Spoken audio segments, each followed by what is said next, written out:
राजू ताले, निकिता तिवारी, राजू ताले आणि निकिता तिवारी हे वार्ड प्रभाग क्रमांक 5 मधून आपले उमेदवार आहेत शिवसेना धनुष्यबाण गटाकडून. आणि उपस्थित माझे बंधू भगिनी युवा मित्रांनो, आजची ही छोटेखानी सभा खर तर एवढ्या लोकांना मी माहीत न घेताही बोललो तर त्यांना माझी आवाज ऐकू गेली असती, परंतु ही आवाज या हिवाळ्याच्या थंडीच्या दिवसात जे लोक घरात बसून आहेत, जे आमचे शुद्ध मतदाता घरात बसून आहेत, त्यांच्यापर्यंत पोहोचली पाहिजे म्हणून हे आम्ही स्पीकर लाऊडस्पीकर वगैरे लावला आहे. आमच्या इथं या स्क्रीनवर काही क्लिप दाखवण्यात आल्या, तुम्ही पाहिला असाल. जे काही दाखवलं ते खरं आहे म्हणून आम्ही ते दाखवलं. खोटं म्हणणं आम्हाला येत नाही. आपण सर्व पाहता मागील 70 वर्षापासून पुसद नगर परिषद हे नाईक घराण्याच्या ताब्यात आहे. जवळपास मागील 20 वर्षापासून तर निश्चित एक छत्री कारभार नाईकांचा आहे आणि त्या कारभाराला इथल्या स्थानिक इतर पक्षाचे नेते ज्यांचे झेंडे वेगळे वेगळे आहेत परंतु ज्यांचा दंड नाईकाचाच आहे, त्यांनी पूर्णपणे नेहमी समर्थन दिला. आणि अशा प्रकारे मागील 20 वर्षात आपल्या पुसद शहराला आपण स्वतः बघतो, हे नवीन पिढीनं नाही पाहिलं असेल पण आपण सर्वांनी पाहिलं आहे. एकेकाळी पुसदचं वैभव काय होतं, इथलं शिक्षण, इथले उद्योग, इथला कारखाना, इथले सहकारी संस्था, इथली सुतगिरणी, शहराची वर्दळ, शहरातील व्यापार, आज ते सर्व आपल्या हातातून गेलेलं आहे. आज पुसदमध्ये व्यापारपेठ उदासीन आहे. मी स्पष्टपणे बोलतो, 5 वर्षापूर्वी आपण इंद्रनील नाईक यांना आमदार म्हणून निवडून दिलं.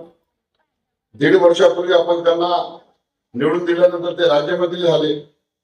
या 6.5 वर्षाच्या कारकिर्दीत त्यांनी मंचावर येऊन सांगावं की त्यांनी जनतेला असं वाटेल की खरोखरच हा विकासाचं काम झाला, असं कोणता काम केलं. शहरात रस्ते बनतात, नाली बनते, बांधकाम होतो आणि लगेच 8व्या दिवशी 10व्या दिवशी काही दिवसातच रस्त्यामध्ये खड्डे पडतात, नाली मोडून पडते. झालेले बांधकाम हे निकृष्ट दर्जाचे असल्यामुळे ते खराब होतात आणि पडतात. माझं स्पष्ट म्हणणं आहे की पुसदमध्ये सांगायला ते सांगतील आम्ही हे रस्ते बनवले ते रस्ते बनवले, पण रस्त्यावरच ते जात नाही. तुम्ही आम्ही जातो. स्पष्टपणे सांगा, खरोखरच पुसदचे रस्ते चालण्यासारखे आहेत का? आपल्या घरासमोरील नाली याच्यातून घाण जाण्यासारखी ती नाली आहे का? आपल्या घरासमोरील लाईट हे आपल्या घरासमोरील सर्व अंधार दूर करण्यासाठी आहे का? हे जाऊ द्या. हे नाली, हे रस्ते, हे लाईट हा एवढा मुख्य मुद्दा नाही. एक वेळ लाईट शिवाय आपण जगू शकतो, नाली आपण पाणी टाकून सफाई करून जगू शकतो, रस्त्यावर जरी खड्डे असते तरी आपण त्रास घेऊन चालू शकतो. पण माझ्या सूक्ष्म मतदार बंधू भगिनींनो, मला सांगा, तुमची जी मुलं आहेत आज कोणत्या शाळेत शिकत आहेत? तुमची मुलं आज खाजगी शाळेत शिकत आहेत, खाजगी कॉन्व्हेंट मध्ये जात आहेत. त्याला डोनेशन किती आहे, त्याला फीस किती आहे, दर आठवड्याला त्यांचा एक कार्यक्रम लागतो, त्याला लागणारा खर्च, ड्रेस किती आहे? सर्वसामान्य आणि गरीब माणसाला ते सोसलं जाते का? ते खर्च आपण सोडू शकतो का? नाही. तर यांच्या व्यवस्थेनं आपली एक पिढी गारद केली आणि ही एक पिढी आपली खराब होणार नाही. याच्या पुढे येणारी सर्व पिढी आपल्या या शिक्षणाच्या पायी, या त्रासापायी अशिक्षित राहतील, मागे पडतील. त्यांना उच्च शिक्षण भेटणार नाही. त्यांना उच्च शिक्षण न मिळाल्यामुळे आपण जिथे तिथे राहणार. मला एक सांगा, नगर परिषद पुसदची कोणती अशी शाळा आहे की देखणी आहे ज्याला आपण म्हणू शकतो की चांगली शाळा? आपण पाहिलं असेल, पक्षाचा विषय नाही आहे. दिल्लीमध्ये आम आदमी पार्टीची सरकार होती, त्या आम आदमी पार्टीच्या सरकारने दिल्लीमध्ये ज्या सरकारी शाळा आहेत त्यांना खाजगी शाळेपेक्षाही चांगल्या बनवलं. तिथं सीबीएसई पॅटर्न लावला, त्यांना कॉन्व्हेंट सारखं शिक्षण दिलं आणि तिथले गरीब सामान्य मध्यमवर्गीयांची मुलं शिकण्यासाठी, सुशिक्षित होण्यासाठी, डॉक्टर, इंजिनियर, वकील होण्यासाठी पुढे आली आणि आज तिथं एका पिढीचं नाही तर येणाऱ्या सर्व पिढीचं भवितव्य सुरक्षित झालेलं. म्हणून हे नाली, हे लाईट, रस्ते लावले. पण या 20 वर्षात, या 7.5 वर्षात या आमदारानं, या राज्यमंत्रीनं या शाळेसाठी तरी काही केलं का? काही केलं नाही. एकीकडे दिलेलं नाही, दुसरीकडे दिले नाही. साधा गणित मांडला त्यांनी. कालपर्यंत सगळे काँग्रेसमध्ये होते. जी पार्टी सत्तेमध्ये आली त्याच्यात आपले माणसं पाठवून द्यायचे. एक काळ होता की भाजपचे खरे भाजपवाले आम्ही होतो. भाजपसाठी मरणारे, लढणारे, हिंदुत्वासाठी लढणारे, मरणारे आम्ही. आज आम्ही सगळे बाहेर. आज भाजपचे 90% कार्यकर्ते घरी बसून आहेत. निलय नाईकाला एमएलसी पद देण्यात आलं. 6 वर्ष ते आमदार होते. निलय नाईकाने इथे येऊन सांगावं त्यांनी 6 वर्षात कोणती चांगली कामं केली. आलेल्या निधीतून त्यांनी जे कामं दिली त्याच्यात फक्त कमिशन घेण्याशिवाय काही केलं नाही. या मंचावरून मी सांगतो की निलय नाईकांनी हिंदुत्वासाठी मागील 8 वर्षात काय केलं त्यांनी इथे येऊन सांगावं. ते भारतीय जनता पार्टीमध्ये आले ना, काँग्रेस सोडून. मग भारतीय जनता पार्टीची विचारधारा हिंदुत्ववादी विचारधारा. म्हणजे हिंदुत्ववादी विचारधारेसाठी त्यांनी काय केलं? हे जे इथे बांगलादेशासाठी भाजपचे उमेदवार आहेत निखिल चितरवाल, यांनी हिंदुत्वासाठी काय केलं? या निखिल चितरवालला उभं करून निलय नाईक म्हणतात की तुम्ही माझी मुलगी असलेली मोहिनीताई याला मतदान करा. म्हणजे हा तुम्ही उमेदवार आहे तुम्ही सांगता. मग याला तुम्ही डमी म्हणून उभं करायचं असतं तर तुम्ही किती मोठे, म्हणजे बघा एक सरळ गणित आहे. भारतीय जनता पार्टीला हिंदुत्वाचे मतदान भेटते ते हिंदुत्वासाठी भेटते ना. तुम्ही जे 1.5 वर्षापूर्वी इंद्रनील नाईकाला मतदान केलं ते कशामुळे केलं? भाजपची त्याच्यासोबत युती होती म्हणून सर्व हिंदूंनी त्याला मतदान केलं. 1.5 वर्षात त्यानं हिंदुत्वासाठी काय केलं मला सांगा बरं. त्याने काही केलं नाही हे तर सिद्ध आहे. परंतु इंद्रनील नाईकांनी, निलय नाईकांनी निखिल चित्रवाला उभं करून मोहिनीताईला मत मागून आपल्या सर्व हिंदू लोकांचा विश्वासघात केला की नाही एवढं तरी सांग. हा बघ, म्हणजे तुम्ही भारतीय जनता पार्टीचा उमेदवार उभा करता आणि मतदान मागच्या घडीसाठी तुम्ही हिंदू लोकांचा एवढा विश्वासघात करता उघडपणे आणि म्हणून बोलतात की माझ्या पोटात आणि ओठात एकच राहते. नंतर त्यांनी स्पष्टीकरण दिलं की आमची लढत राष्ट्रवादी सोबत आहे. म्हणजे भारतीय जनता पार्टीची लढत राष्ट्रवादी काँग्रेस सोबत आहे. अरे हो, पण कोणत्या राष्ट्रवादी सोबत? राष्ट्रवादी तुतारी शरद पवार की राष्ट्रवादी मनोहर नाईक, इंद्रनील नाईक? सांगितलं स्पष्टपणे नाही. एवढं सर्व स्पष्ट चित्र तुमच्या समोर आहे की नाईक घराण्याचं राजकारण आणि भाजपचं राजकारण एकमेकाला पूरक आहे. आणि यांनी पूर्ण भारतीय जनता पार्टी आणि हिंदुत्वाला नेऊन नाईकांच्या घरी रेशीवर टाळून दिलेला आहे, विकून दिलेला आहे, लहान केलेला आहे. अशा परिस्थितीमध्ये 3 वर्षापूर्वी या ठिकाणी भारतीय जनता पार्टी आणि अजित पवार राष्ट्रवादी काँग्रेसवाले यांनी युतीकरण विधानसभा निवडणूक लढवली. आज त्यांनी डॉक्टर नदीम याला हरवण्यासाठी, काँग्रेसच्या डॉक्टर नदीम याला हरवण्यासाठी युती का केली नाही? त्यांनी जर युती केली असती तर डॉक्टर नदीम हरला असता ना. मला उभं राहायची वेळ आली नसती. मी उभा राहिलो, मला नगराध्यक्ष पदाची लालसा नाही. मी माझ्या राजकीय आयुष्यात इमानदारीने काम केलेलं आहे. याच वार्डातून इथंच राहणारे प्रमाणित सतीश भया 1996 ला त्यांना ते हरवलं आहे. आणि 1996 ला त्यांना हरवल्यानंतर मी कुठल्याही सरकारची मदत नसताना, कुठल्याही प्रकारची सहायता नसताना स्वबळावर लोकांच्या पैशातून उसाचा विकास केला होता. तुम्हाला उदाहरण देतो, सरकारी दवाखान्यात जे कॉम्प्लेक्स आहे ते मी बांधला होता.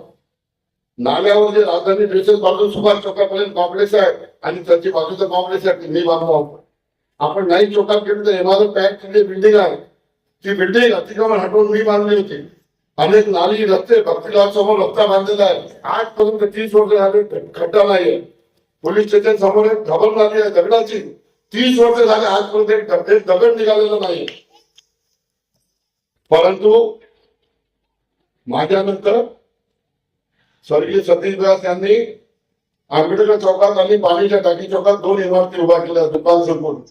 ते कोर्टात अडकले आणि आज पडण्याच्या स्थितीमध्ये ते केव्हा पडते सांगता येत नाही. पण हे सांगण्याचं तात्पर्य एवढा की राजकारणात मी कधी कोणाला घाण केलो नाही, कधी करप्शन, कधी भ्रष्टाचार केला नाही. म्हणून या आवाजात एवढी ताकद आहे की तिथं राहून उघडपणे सांगू शकतो तिथं कोण चांगला आहे आणि कोण चोर आहे. निवडणूक आली की तुमच्या समोर येऊन आश्वासन द्यायचे. आता यांनी कुठं मंदिराला समाज मंदिर जा, तिथे हे बांधून देतो, तिथे ते बांधून देतो. पण कालपर्यंत कुठं होते? कालपर्यंत कधी सिंगापूरला, कधी जर्मनीला. ठीक आहे, तुम्ही नव्हते, तुम्ही काम केलं नाही. आता तुम्ही उमेदवार दिला, मोहनीताई नाही. मला सांगा, मागच्या 5 वर्षापूर्वी महाराष्ट्रातील 2 नंबरचे नेते मनोहर भाऊ नाईक यांची पत्नी सौ अनिता नाईक हे नगराध्यक्ष होत्या. जेव्हा मनोहर नाईकाची एवढ्या मोठ्या नेत्याची पत्नी 5 वर्ष बसून सुद्धा गावाचा विकास झाला नाही, उलट गावाचा सत्यानाश झाला, तर आता सुनबाई काय कोणते दिवे लावणार आहे? विचार करा तुम्ही. ही विचार करण्याची गोष्ट आहे की फक्त सत्ता पाहिजे का? व विधानसभा तुम्ही जे आम्हाला त्रास नाही, लोकसभा तुम्ही जे आम्हाला त्रास नाही, तुम्ही अमेरिका, इंग्लंड, जापानला जाऊन उभेला त्रास नाही, पण नगराध्यक्षाची खुर्चीवरती तुम्हीच बसता, जिल्हा परिषदेवरती तुम्ही बसता, ग्रामपंचायतवरती तुम्ही बसता. मग एक काम करा ना, संपूर्ण पुसद तालुक्याच्या जनतेचं नाव अंगावर नाही करून टाका आणि 7-12 नायकाचं नावाने करून टाका. हे मी म्हणत नाही, एका पत्रकारानं म्हटलं की एकदा पूर्ण पुस्तकचा 7-12 नायकाच्या नावाने करून टाका.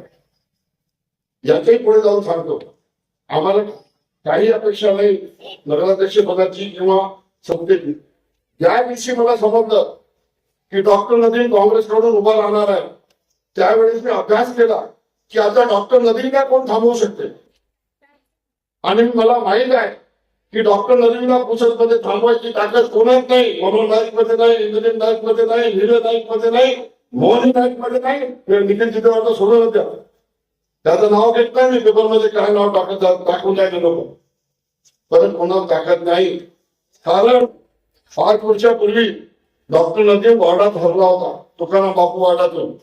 त्या डॉक्टर नदीमला या भाजपाने मनोहर नाईकानं आपले नगरसेवक करून ऑप्शन मध्ये आणलं आणि संपूर्ण अधिकार अनिताबाई नाईकचे त्याला दिले काम करायचे. आणि 5 वर्षात आपसात मिळून सगळी कामं घेऊन खाऊन गावाचा सत्यानाश केला. हे कोणत्या कोणाने नदी डॉक्टरचा विरोध करणार? याच्याही पुढे जाऊन मी तुम्हाला सांगतो की जिथं यांची ताकद डॉक्टर नदीला विरोध करायचे नाही हे माझ्या लक्षात आलं, हे माझा अभ्यास होता. म्हणून मी निर्णय घेतला की कुठेतरी जाऊन डॉक्टर नदीला थांबवणं आवश्यक आहे. आपण राजकोट या शहराला इथल्या या राजकारण्याची व्यवस्थेला रस्त्यावरून जाताना माझ्या आई वडील तुम्ही सांगा, तुम्हाला सरळ चालतं तरी येते का? अतिक्रमण, ते गाडे, ते अतिक्रमण, ते ऍटो रस्त्यावर उभे आहेत, त्रास होत नाही तुम्हाला? होते ना? काय अवस्था आहे या शहराची? अतिक्रमण हटवायला तयार नाही. 2.5 लाख रुपये शिवून पोलीस प्रोटेक्शन साठी भरले अतिक्रमण हटवायला.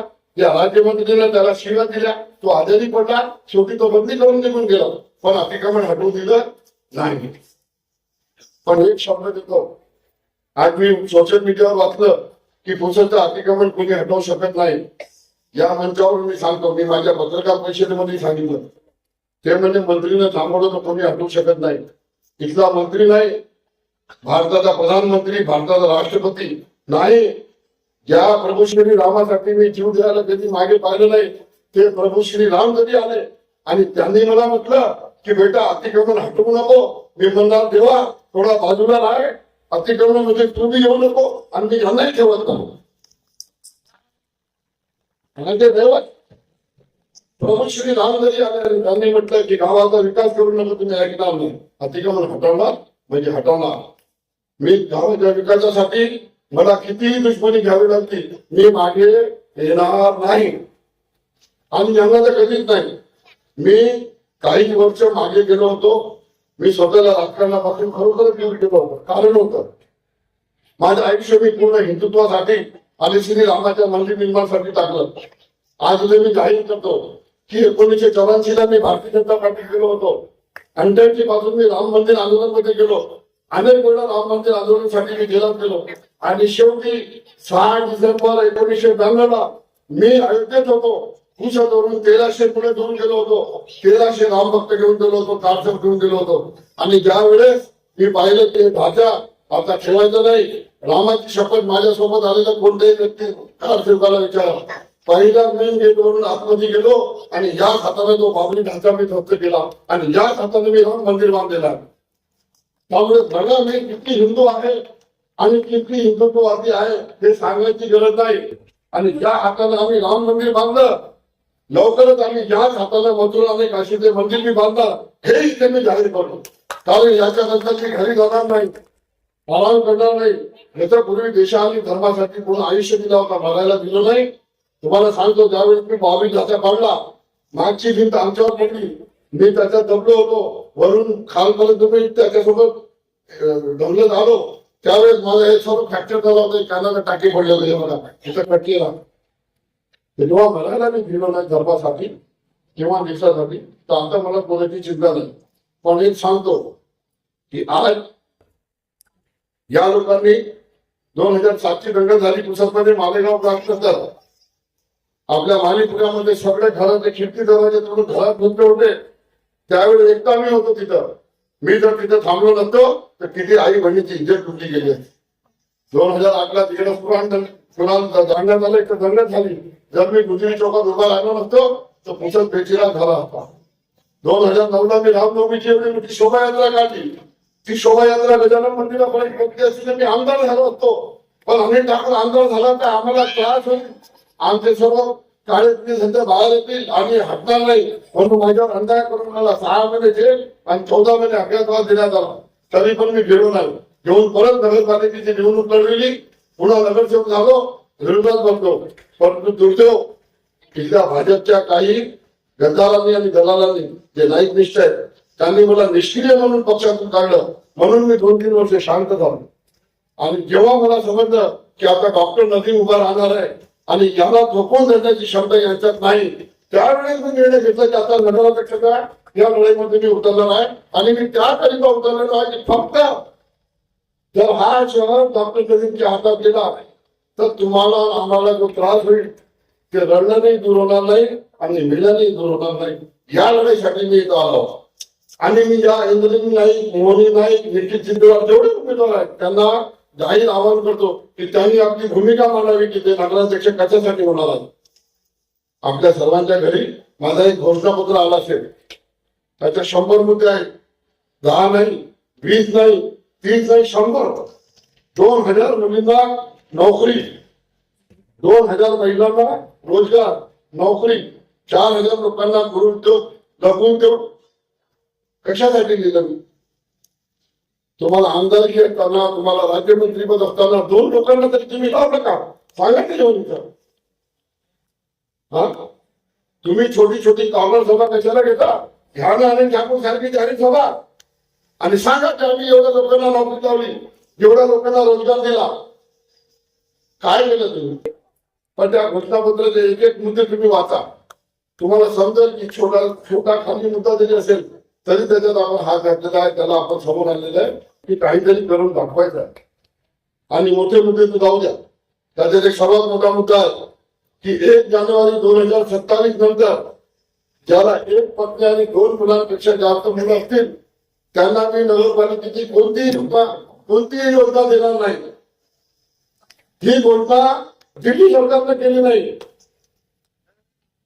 केंद्रात माननीय मोदीजींची जी सरकार आहे त्याने मागील 10 वर्षात ही घोषणा केली नाही, कोणीही केली नाही. पण नगरपालिकेच्या छोट्याच्या राजकारणात मी म्हणत आहे की मी जर मला आपण सर्वांनी आशीर्वाद दिला तर 1 जानेवारी 2027 नंतर ज्याला 1 पत्नी आणि 2 मुलांपेक्षा जास्त मुलं आहेत त्यांना नगरपालिकेच्या कोणत्याही योजनेचा लाभ देणार नाही. कोण म्हणणार आहे असं स्पष्ट? आणि कशाला म्हणणार आहे? काय गरज आहे त्याला? निवडणूक आली की काहीतरी जोडतोड करायची, सत्ता मिळवायची, नंतर 5 वर्ष पैसे खायचे, ते खाल्लेले पैसे पुन्हा येऊन तुम्हाला द्यायचे. कधी 1000 रुपये, कधी 500 रुपयाने बाया घेऊन चालले. घेऊन जा, रोजगार मिळत आहे. आता उद्या निवडणुकीला 5000 रुपयेपर्यंत तुम्हाला पैसे मिळतील एका मताचे. घेऊन घ्या तुम्ही. फक्त अनेक तालुक्याच्या आवाजामुळे पुसदच्या अनेक लोकांना, माझ्या माई बहिणीला, मतदारांना हे 5000 रुपये मताप्रमाणे पैसे देतील की काही करा, मत आम्हाला द्या. आणि मी आपल्या सर्वांना विनंती करतो, ते पैसे तुमचे आहे. तुम्ही जे टॅक्स भरलेला आहे, ते जे विकासासाठी आलेलं आहे, त्या विकासातून यांनी जे 40% गल्ला मारलेला आहे, त्या 40% मधले पैसे तुम्हाला ते देणार आहे. खुशाल पैसे घ्या. पण पैसे घेतल्यानंतर जेव्हा तुम्ही मतदानाला जासाल तेव्हा शांतपणे बटन दाबण्यापूर्वी विचार करा की जर मी हा बटन दाबला तर नाली होईल की नाही हा विषय नाही, लाईट लागेल की नाही हा विषय नाही, रस्ता बनेल की नाही हा विषय नाही. पण जर माझ्या मुलांना चांगलं शिक्षण मिळणार नाही, त्यांचं आयुष्य सुधारणार नाही, आमच्या सामान्य मध्यमवर्गीय गरीब परिवाराला मुलांना शिकवण्याची सोय होणार नाही, तर मग हे बटन दाबायचा कशाला? फक्त पैसे घेतले म्हणून? विचार करा की हा बटन दाबल्यानंतर माझ्या हिंदुत्व सुरक्षित राहणार आहे का? हा बटन दाबल्यानंतर माझ्या मुलांना रोजगार भेटणार आहे का? हा बटन दाबल्यानंतर माझ्या मुलांना शिक्षण भेटणार आहे का चांगला? हा बटन दाबल्यानंतर या पुसदचे आई बहिणी सुरक्षित राहणार आहेत का? आधी विचार करा आणि नंतर ते बटन दाबा. मला काही फरक पडत नाही की माझं काय होणार आहे, कारण मी स्वार्थासाठी किंवा काही सिद्धीसाठी या राजकारणात आलेला नाही. त्यामुळे मी फक्त स्पष्ट आपल्या समोर भूमिका मांडणार. जे निर्णय होईल ते प्रभू श्री रामाने दिलेलं ते मला मान्य राहणार आहे. मला काही चिंता नाही. म्हणून मी उमेदवार असून सकाळी 5 वाजता उठलो, तयार झालो, प्रमुख लोकांना भेटलो, 9 वाजता निघालो. पूर्ण जयनगर, रेस्ट हाऊस, वसंतनगर मध्ये हिंदू वार्ड जेवढे आहेत त्यांची फेरी केली. दुपारून इथं तुकाराम बापू वार्ड, आंबेडकर वार्ड सर्व फेरी केली. आतापर्यंत फिरलो, परत काही प्रमुख लोकांना भेटलो, उद्याचं नियोजन केला. सकाळी एवढा पोहा खाऊन निघालेलो आहो मी, आणि आता तुमच्यासमोर उभा आहे. अजून पोटात काही नाही आणि आता तुमच्यासमोर बोलत आहे. तुम्ही बघा, एक उमेदवार मी आहे, पण माझा चेहरा परेशान नाही. मी परेशान आहे? माझं काय होईल? माझ्या चेहऱ्यावर चिंता आहे? नाही, कारण माझ्यात स्वार्थ नाही. मी कुठल्याही स्वार्थी हेतू घेऊन या निवडणुकीत उतरलो नाही. म्हणून मला कुठलाही त्रास नाही. आणि जो चांगले काम करतो तेव्हा त्याला साथ देतो, हे मला माझ्या वडिलांनी, आईने शिकवलेलं आहे. त्यामुळे आपल्या सर्वांना माझी विनंती आहे, राजकारण आहे, होईल, आई येईल, जाईल, पण आपण ज्या चुका करत आहोत त्या चुकामुळे दरवेळेस 5 वर्ष आपली एक पिढी खतम होत आहे. अशा चुका करू नका. जे प्रामाणिक आहे, खरं बोलते, जे काही करू शकते, जे खरोखरच हिंदुत्ववादी आहे, जे खरोखरच विकासाचा दृष्टिकोन ठेवून तुमच्या समोर आलेला आहे, अशा लोकांना तुम्ही साथ द्या. कोणी असो, मला ते असं मी म्हणणार नाही, पण विचार करून मतदान करा. 2 डिसेंबरला मतदान आहे आणि त्यावेळेस आमच्या प्रभाग क्रमांक 5 मधून निकिताताई तिवारी आणि राजूभाऊ टाले. आता हे कोण आहे? किती प्रॉपर्टी आहे निकिताताईची? किती प्रॉपर्टी आहे राजू टाले? अरे तुमचे आमचे सारखे वर्षावरती आहे. त्यांच्या पाठीमागे नाईक नाही, यांच्या पाठीमागे धनदागडे भाजपचे लोक नाही. ते नेलं नाही काढा किंवा भाजपमध्ये 2017ला नेलं काम एकूण नेलं नाही. हिंदुत्वासाठी त्याने काय केलं? रामाच्या, प्रभू श्री रामाच्या मंदिराच्या आंदोलनामध्ये नेलं नाही, कुठं होता? 2007, 2008, 2009च्या दंगली नेलं नाही, कुठं होता? ज्यांनी दंगल घडवली, आता पाणी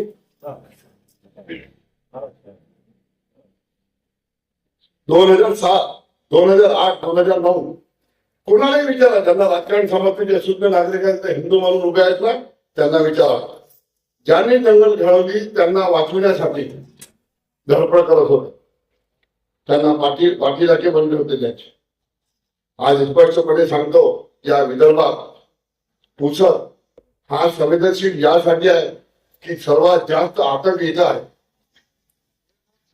20 वर्षापूर्वी जेव्हा आतंकवाद भरपूर होता तेव्हा पुसद मधून ठोसावणी मधून इथून आतंकवादी पकडले गेले होते.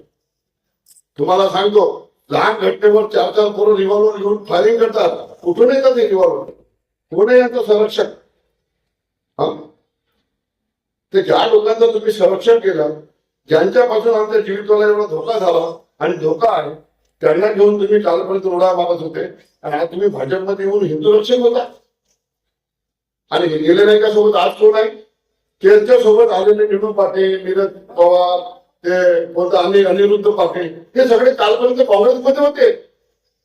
त्यांच्या भाजपची कोणत्याही देणं घेणं नाही आहे. आज भाजपचे 90% कार्यकर्ते माझ्यासोबत आहेत. ते म्हणतात, भैया आमची चूक झाली, आम्ही त्यावेळेस तुम्हाला साथ देत नाही, पण आज आम्ही तुमच्यासोबत आहोत. अशा लोकांना आपण मतदान कसं करणार आणि यांच्या विरुद्ध आपल्याला आपण कसं बळी पडणार? निलय नाईक म्हणाले माझ्या तोंडात आणि पोटात एक नाही, तर निलय नाईकांनी स्पष्टपणे म्हणावं की माझी लढाई या मोनी नाईक आणि डॉक्टर नदीमशी आहे, राष्ट्रवादीशी आहे. कोणत्या राष्ट्रवादीशी आहे माहिती?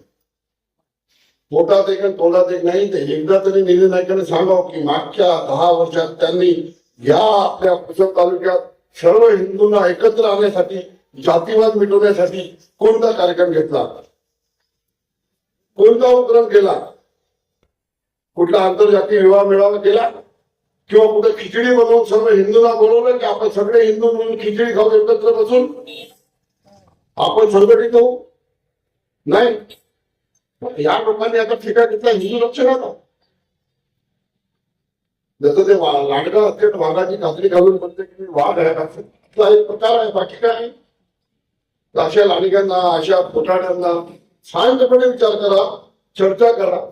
मी जर खोटं बोलत असेल तर मला तुम्ही काय दंड द्यायचा द्या, पण जर मी खरं बोलत असेल तर विचार करून निर्णय घ्या. मी तुम्हाला सांगतो की 2007-8 मध्ये ज्या लोकांनी आपल्यावर दंगल घडवून आपल्याला मारहाण केली, सगळं झाडपड केली, त्यांचे हे रक्षक होते. हे जर खोटं असेल तर मी सबूत देतो, साक्षी सह दाखवतो तुम्हाला. आणि आधी आहे, आधी पुसद मधल्या एका अंजुम लियाकत अली खान नावाच्या त्या गावाला जे मुख्य गुंड आहे त्यानं रेती घाटावर फायरिंग केली. त्याला मकोका लागला नाही पाहिजे म्हणून कोणी प्रयत्न केले यांनी सांगावं. या लोकांनी वाचव. काल मोनीताई नाईक फॉर्म भरायला गेली, तुम्ही फोटो बघा. त्याच्या पाठीमागे शेख कयूम, रियासत अली, रहीम भाई सगळे ठेकेदार त्याच्या मागे आहेत. आणि आज सोबत फिरताना ते सोबत आहे. पाहून घ्या तुम्ही काय कारण आहे. सर्व मुस्लिम ठेकेदार त्याच्या पाठीमागे, हिंदू ठेकेदार का नाही? या हिंदू मुलांना ठेकेदार का नाही बनवलं? नाही म्हणून हे तुमचा उमेदवार निखिल चित्रवार, याला 3.5 कोटी रुपये दिले सुधीर मुनगंटीवार. याने काम कोणाला दिलं? शेख कयूमला, जे मोनीताई नाईक सोबत पिटते त्याला विचारा. त्याच्या घराला बाजूला बोलवलं, माईकवर बोलवलं, खोटं असेल तर. याने 50 लाखाचा काम घेतला तेलगू वसाहतमध्ये मंदिराचा, निलय नाईकाच्या फंड मधून. त्याच्यातले 30 लाख रुपये खाऊन टाकले. जमीन नावाच्या एका ठेकेदाराला 20 लाख रुपये दिले आणि समाज मंदिर बांधून टाकले सभागृह. 20 लाखात सभागृह होत नाही, त्याने अर्धा बांधल पडून गेला. तेलगू वसाहतमध्ये नागरिकांनी वर्गणी करून तो सभागृह बांधला. खोटं बोलत नाही ना, तेलगू वसाहतमध्ये घालून जातो. त्याला मतदान करता होतं. तिकडे तुम्हाला हिंदुत्वाच्या नावावर भडकवतात आणि तिकडे ठेके करून देतात. तिकडे मंदिराचे ठेके जमिनीला देतात, त्याच्यातले पैसे खातात. आणि माझ्यासमोर बोला मत आहे तो एका तुझ्या रक्तात जर खरापणा आहे, माझ्यापेक्षा 3 मात्र इमानदारी याच म्हणतो यांना खाली करतो आणि बोल मी बोलतोय खोटा आहे किंवा खरं आहे की खोटा आहे. मजाक करून टाकली यांनी आपल्या जीवाची, तुमच्या अर्ध्या जीवनाशी. तिकडे येऊन भाषण करायचे आम्ही हिंदू रक्षक आहोत, आणि तिकडे जाऊन सगळे त्यांच्यासोबत बसून कामं करायची. हे तर सर्वांना सोबत केलं. 70 वर्षापासून नाईक आणि मुस्लिम युतीमुळे सत्ता टिकली. मग नाईक आणि मुस्लिम एकत्र असताना, बंजारा समाज मुस्लिम समाज एकत्र असताना यांनी मुस्लिम समाजाला कुठून कुठपर्यंत नेलं? मग 1.5 वर्षापूर्वी मुसलमानांनी विरोध केल्यानंतर जेव्हा आपण सर्व हिंदूंनी फक्त भाजपच्या हिंदुत्वासाठी ज्या घडीवर शिक्का मारला की नाही, मारलो ना. 1.5 वर्षात त्यांना हिंदुत्वासाठी, हिंदू लोकांसाठी काय केलं एकदा विचारा ना. तुम्ही भीता कशाला? काय करून घेणार आहे? काय करणार आहे? शेवटी करणारा बिघडणारा देव आहे. ह्याच्या हातात काय आहे? तुम्ही अमेरिकेची बघा लोकशाही. काल ते ट्रम्पकडे ते ममदानी गेला होता, न्यूयॉर्कचा मेयर. ते जोहरान ममदानी म्हणून एक न्यूयॉर्क जे शहर आहे, सिटी आहे अमेरिकेत, त्याचा जो मेयर झाला तो निवडून नाही आला पाहिजे म्हणून स्वतः राष्ट्रपती ट्रम्पनं प्रयत्न केले, पण तो निवडून आला. मग त्या राष्ट्रपतीने त्याला भेटण्यासाठी बोलवलं. ते असा उभा राहिला राष्ट्रपतीच्या बाजूला, पण त्याच्या तोंडावर त्याने खरं खरं सांगितलं की तुझा कारभार आहे हिटलर साईजचा आहे, तुझा कारभार आहे चुकीचा आहे. तो गेला नाही. तशी लोकशाही पाहिजे. म्हणजे अनिल ठाकूर जरी चुकला तर तुम्ही आणून मला म्हणलं पाहिजे की तू चोर आहे, तू खराब आहे, तू भ्रष्टाचार करायला, तू कामं नाही करणार. पण आपण काय करतो, एक नगरसेवक निवडून आला की भाऊ होते ते आपल्यासाठी देव होते. एक ग्रामपंचायत सदस्य निवडून आला की देव होते, भाऊ, अनिल भाऊ, हे भाऊ. कशाला भाऊ? तुम्ही जे मतदान केलं ते मतदान केलं, तुमचे काम ते काम तुम्ही त्याला काम करण्यासाठी दिलं. मग तो कुठला राजा, कुठला बादशाह? पण आपण आपली लोकशाही आपल्याला वाटते बा नेता झाला, भाऊ आहे, नगरसेवक आहे, नगराध्यक्ष आहे, आमदार आहे, काही बोललं तर आपलं नुकसान होईल. संघटित व्हा आपले हक्क मागण्यासाठी. संघटित व्हा आपल्या ज्या पिढी जी आहे ना, पिढी आहे त्याच्या सुरक्षित भवितव्यासाठी. जर तुम्ही संघटित झाले नाही आणि मुजोड सत्तेला तुम्ही जर आईना दाखवला नाही तर परिणाम हे होईल की उद्या आपल्या अस्तित्वाला धक्का लागेल आणि दुःखद असा इतिहास पुन्हा लिहिला. म्हणून आपण कुठल्याही स्थितीत मतदान करायला जाताना 2 तारखेला सखोलपणे विचार करा. तुमच्या मैत्रिणी आहेत, मित्र आहेत, नातेवाईक आहेत, संपर्कातले जेवढे लोक आहेत त्यांच्यासोबत चर्चा करा. आम्ही फार छोटे लोक आहेत, आमच्यापेक्षा काहीच नाही, पैसे नाही, ताकद नाही, सगळे गरीब लोक आम्ही मध्यमवर्गीय आपल्याच परिवारात आहोत. म्हणून आम्ही एवढी मोठी ताकद नाही की एवढा खर्च करणार. जेवढी आमची ताकद आहे त्या हिशोबाने आम्ही सध्या उसळमध्ये सर्वात पुढे आहोत. आजच्या परिस्थितीला राष्ट्रवादी अजित पवार घडीची मौलिकताही नाही. भारतीय राष्ट्रीय काँग्रेसचा डॉक्टर नदीम आणि भारतीय जनता पार्टीचा हा बिल्ला काय नाव निखिल चिंदरवा, या सर्वांपेक्षा आमचा पक्ष, आमचे उमेदवार सर्वात पुढे आहेत. याचं कारण काय? याचं कारण हे आहे की आम्ही त्यांना काही आम्ही दिले नाही, फक्त त्यांना पाहिजे परिवर्तन. वैताग आलाय त्यांना, वीट आली आहे या सत्तेची, या कामाची, यांच्या पद्धतीची. म्हणून प्रत्येक जण म्हणतात भैया परिवर्तन पाहिजे. तुम्ही येऊ नका, आमच्यासाठी तुमचा वेळ वाया घालू नका. तुम्ही जिथं आवश्यक आहे तिथं जा. माझं मत तुम्हाला, माझ्या परिवाराचं मत तुम्हाला, सर्वांचं मत तुम्हाला. ही परिस्थिती आहे. मला अहंकार नाही, मला माहित आहे यांच्यापाशी खूप मोठी ताकद आहे. शेवटच्या दिवसापर्यंत काहीही करू शकतात. म्हणून आम्ही रात्रंदिवस एक करणार, रक्ताचं पाणी घेणार. तुमच्याकडे 4 वेळा येणार, तुमच्याकडे 4 वेळा येणार. नाही पोचलो, कदाचित चुकलो तर तुम्ही एक करा. फक्त मतदान करताना मध्ये परिवर्तन आपल्याला हवं आहे की नाही या मुद्द्यावर तरी निर्णय घ्या आणि मतदान करा. आणि आपल्या सर्वांचा आशीर्वाद जर मिळाला तर शेवटची घोषणा करतो की मी 500 रुपयाच्या स्टॅम्प पेपरवर माझा घोषणापत्र जर मी पूर्ण केला नाही तर हा माझा राजीनामा लिहून ठेवलेला आहे. उद्या 26 तारखेला मी पत्रकार परिषदेमध्ये तो राजीनामा एखाद्या प्रतिष्ठित नागरिकाला देणार आहे. भाऊ हे तुझ्याकडे ठेव. ज्या दिवशी तुझ्याकडे 10-20 नागरिक, ज्या दिवशी तुझ्याकडे 10-20 नागरिक येऊन म्हणतील की अनिल ठाकूर काही कामाचा नाही, खोटारडा आहे, त्या दिवशी हा माझा राजीनामा लिहून जिल्हाधिकाऱ्यांना सादर करून दे. मला खुर्चीचा मोल आहे. आणि असा राजीनामा लिहून देण्याची धम्मा जर मोहिनीताईमध्ये असेल आणि बाकी उमेदवाराचे नाव घेत नाही तर त्यांनी लिहून द्या. विचारा त्यांना की जसं अनिल ठाकूरने स्टॅम्प पेपरवर प्रतिज्ञापत्र दिलं आहे की मी काम केले नाही तर हे माझा राजीनामा, तसं तुम्ही लिहून देता. काहीतरी विचारा, जागेवर काहीतरी करा. शांत राहणं खतरनाक होईल आपल्यासाठी, त्रासदायक होईल सर्वांसाठी. एवढी विनंती करतो. पुनश्च आपल्या सर्वांना सांगतो, 2 तारखेला 2 डिसेंबर 2025 मतदानाला लवकर जा. सर्वांना सोबत घेऊन जा. तिथे 2 किंवा 3 मशीन राहते, अध्यक्षाची मशीन आणि नगरसेवकांची एका मशीनवरच दोन्ही नगरसेवक किंवा 3 मशीन राहते. तर त्या मतदान अधिकारीला आधी विचारा की अध्यक्षाची मशीन कुठे आहे, नगरसेवक यांची मशीन कुठे आहे, अनगरसेवकाची कुठे आहे, अनगरसेवकाची कुठे आहे, ते सर्व विचारपूस करूनच बटन दाबा, नाही तर चुका. आणि मी आता नेहमी म्हणतो की एक मतदान जर चुकला तर डॉक्टर नदीम बसला. एक मतदान जर चुकला आणि यांना डॉक्टर नदीमला यांना थांबवलं नाहीये. यांच्यासाठी मोनिताई आणि डॉक्टर नदीम दोन्ही सारखे आहेत म्हणून यांनी युती केली नाही आणि तुम्हाला आता खोटं बोलून भूलतापा देऊन तुमची दिशाभूल करत आहे. या तिघांचं चौघांचं टार्गेट फक्त आम्ही ठाकूर, कोणी आलं तर चालते, ठाकूर नाही आला. नाही तर मागील 10 वर्षातील भ्रष्टाचाराची प्रकरणं काढून आमच्यावर केस करण्याचं वचननाम्यामध्ये जे दिलेलं वचन आहे त्यामुळे आमच्यावर केसेस होते. म्हणून थांबवण्याचा प्रयत्न फक्त आम्ही ठाकूरला ते करत आहे. परंतु माझ्या मायाबाप मतदार बंधूंनो, माझ्या युवा मित्रांनो, तुमच्या सर्वांचा साथ राहिला ना तर यांना काय राहणार नाही, आपण थांबणार नाही. एवढी हमी देतो. धन्यवाद. जय भीम, जय श्रीराम, जय महाराज.